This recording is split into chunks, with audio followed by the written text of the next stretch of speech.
What's going on, guys? Welcome to another episode of Review for Made in Abyss Season 2. This is episode 3, and with me, as always, I have Blue Spade. So picking up after the last episode, we find our group being escorted into what was it? The Village of Hollows. Village of Hollows by this being Majikaja. Majikaja. I think it was. Yeah, I think I messed up when it calls him Mujikaja, but it's Maji. I think it's Majikaja. Yeah, so something like that. So pretty much the entirety of the episode is the entire group just looking around and exploring the entire village, which is of course inhabited by hollows, and we get to see some scenes with Nanachi and her talking with Majikaji about like how she would fit in with the whole community. And she of course like thinks back at the time, like what would happen if like she would have taken I forgot her character's name. Midi? Yeah, Midi, that's right. Yeah, she contemplates what would happen if had she not killed like Midi, then like instead like she would have taken her into the village, with all these other hollows. But of course we don't get to find out anymore because of what happened to Midi at the end of the last season. Yeah. So in this episode too, we also kind of get introduced as to how their society works, and like everything within their society is based off of value. So I forget exactly, like it's a little bit confusing. So like everything is based on a person's value there. It's pretty much, I guess your worth is based on that, or your worth as an individual.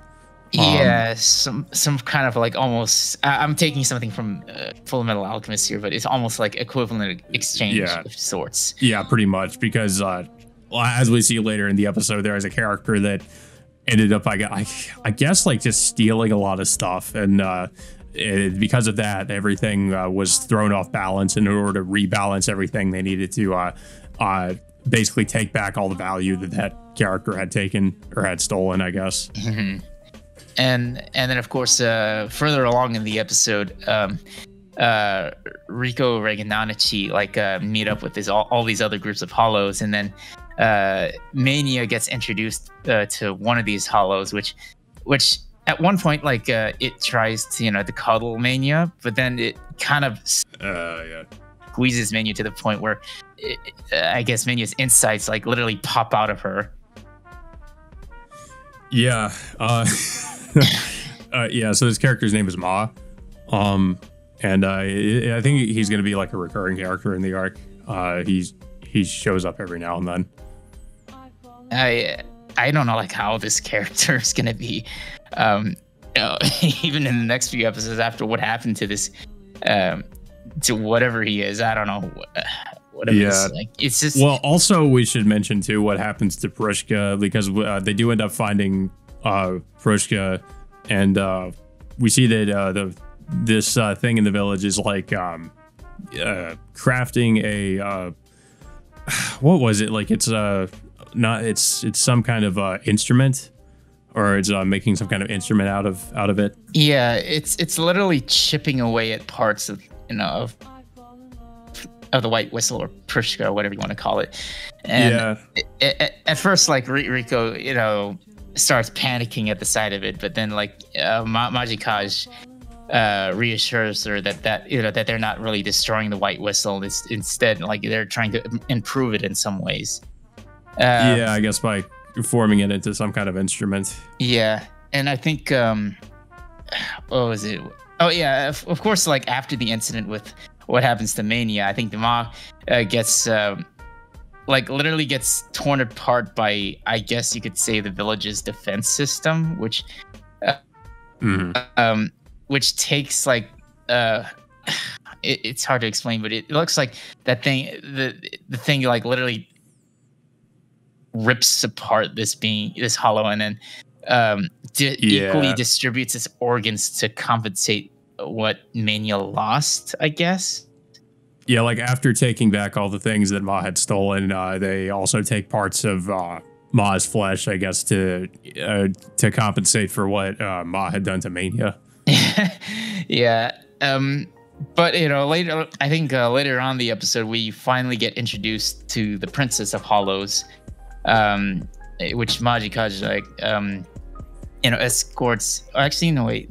I think before this, like, well, they need to find an inn first, which Rico ends up, I guess, figuring out part of their language and asks them like where so they can find lodging, because she learned the word for rest, and that, I guess, tips them off as to what they're looking for.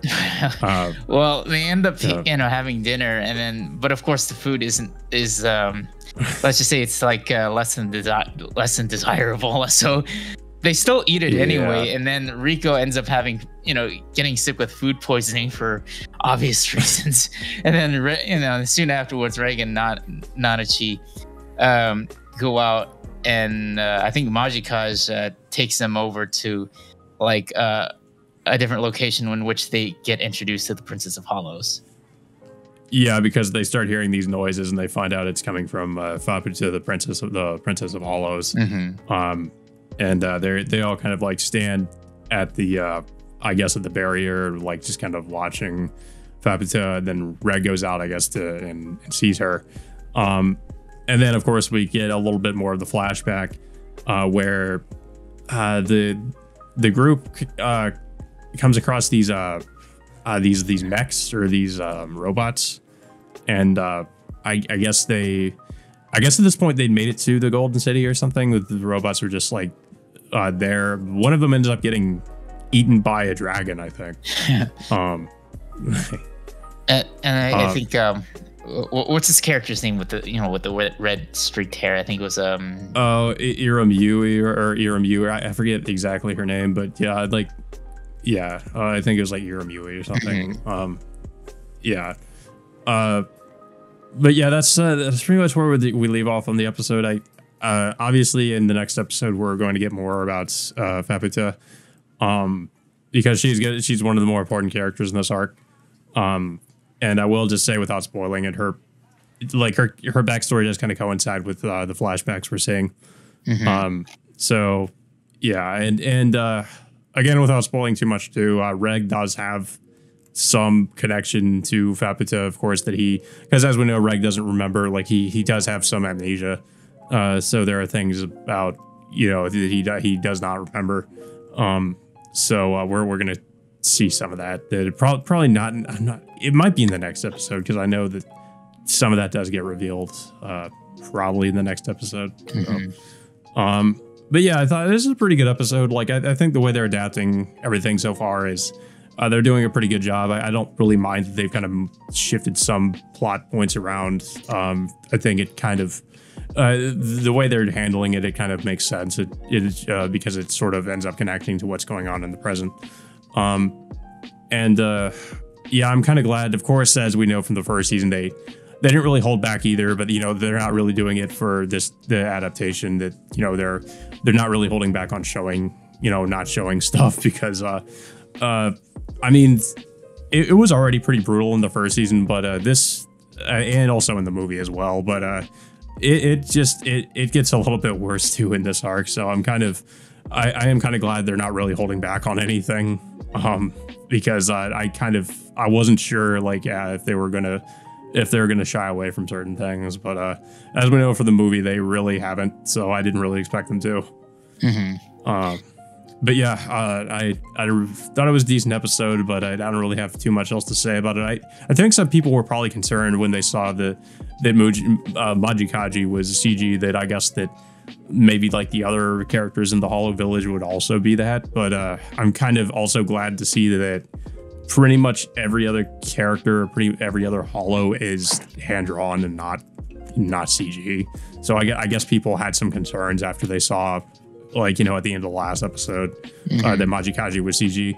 But again, it's also not bad CG or anything like that. I mean, I thought it looked fine. Even if some of the other Hollows were like that, I don't think I really have a problem with it. Mm-hmm. So I didn't really think it was that big of a deal. But yeah, I don't really have too much else to say about the episode. I don't know if you have anything else to say about it. It was a pretty decent episode in learning how exactly the Village of the Hollows I guess how their society works in certain ways. I mean, it makes sense as to why they want to live in a more equal society, but the way they have to obtain that equality can be brutal at times. Well, and we also see some of that in that one scene where Majikaji is explaining about how their society works to Riko, and he pretty much says like, well, if you wanted to, you could literally sell yourself. Like children are the most valuable, I guess, commodity or whatever in our society, and that had some pretty dark implications. So yeah, I mean, it's definitely not the probably not the best place to live. Let's just say that. But yeah, so I guess that all being said, guys, until next time, we will see you all later.